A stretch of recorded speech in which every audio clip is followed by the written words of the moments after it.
বন্ধুরা, ভাতের ফ্যান বা মাড় ফেলে না দিয়ে তৈরি করে নিন সুস্বাদু পাঁপড়। নমস্কার বন্ধুরা, আমি তনুশ্রী।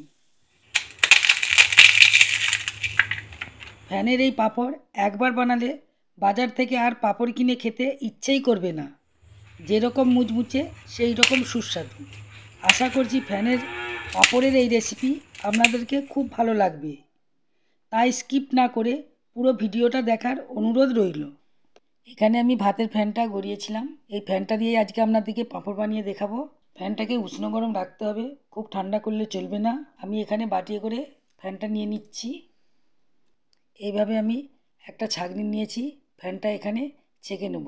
দু বাটি ফ্যান ছেঁকে নিচ্ছি, যেটা একটা সর পড়ে থাকে সেটা ছাঁকা হয়ে যাবে। এবার দিয়ে দিচ্ছি 1 বাটি ময়দা। বন্ধুরা, আপনাদেরকে মনে রাখতে হবে 2 বাটি ফ্যানের জন্য 1 বাটি ময়দা নিতে হবে। একসাথে আমি সব ময়দা দেবো না, একটু একটু করে দেবো আর ভালো করে মিশাতে থাকবো। এইভাবে একটা সুন্দর ব্যাটার তৈরি হয়ে যাবে। দেখুন কত সুন্দর একটা ব্যাটার তৈরি হয়ে গেছে। এবার দিয়ে দিচ্ছি নুন। নুনটা একটু কমই দিতে হবে, পাঁপড়ে বেশি নুন দিলে শুকোনোর পথে নুন নুন লাগে। তারপর দিয়ে দিয়েছি কালো জিরে। কালো জিরে দিলে পাঁপড়ের স্বাদটা খুব টেস্ট হয়। গুলা হয়ে গেছে, আপনাদেরকে ঘনত্বটা দেখাচ্ছি, ঠিক এই রকম হবে, না পাতলা হবে না গাঢ় হবে। আমি এখানে 4টে বাটি নিয়ে নিয়েছি।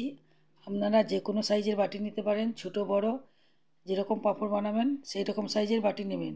এবার আমি তেল বুলিয়ে দিচ্ছি বাটির মধ্যে। এবার এখান থেকে বেটার নিচ্ছি, নিয়ে অল্প পরিমাণে বেটার দিয়ে চারদিকে ঘুরিয়ে একটা গোল শেপ করে নিচ্ছি। এইভাবে সব বাটিগুলোতেই আমি বেটার দেব আর একটা করে গোল শেপ করে নিয়ে নেব। সবগুলো বেটার দেওয়া হয়ে গেছে। এবার আগে থেকে আমি জলটা বসিয়েছিলাম, সেখানে জলটা ফুটছে, ওখানে বাটিগুলো ওর মধ্যে আমি বসিয়ে দিচ্ছি। বন্ধুরা, আমি 1 মিনিট ঢাকা দিয়ে রেখেছিলাম, আপনাদেরকে দেখানো হয়নি। 1 মিনিট ঢাকা দিয়ে রেখে দিলেই পাঁপড়গুলি তৈরি হয়ে যাবে। দেখুন আগের থেকে শুকনো হয়ে গেছে। এবার আমি পাঁপড়ের প্লেটটিকে তুলে নিচ্ছি। একটা একটা করে সবগুলোকে আমি তুলে নিয়েছি।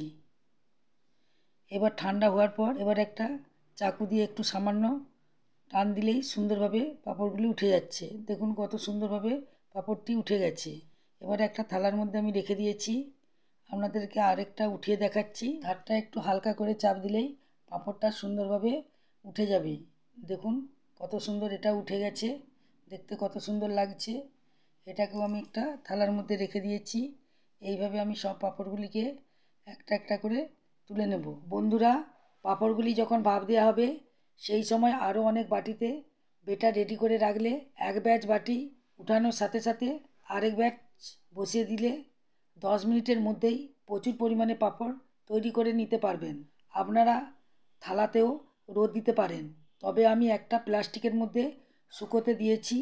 যদি খুব রোদ থাকে তাহলে একদিনের মধ্যেই শুকিয়ে যাবে। দেখুন বন্ধুরা, পাঁপড়গুলি খুব সুন্দর শুকিয়ে গেছে।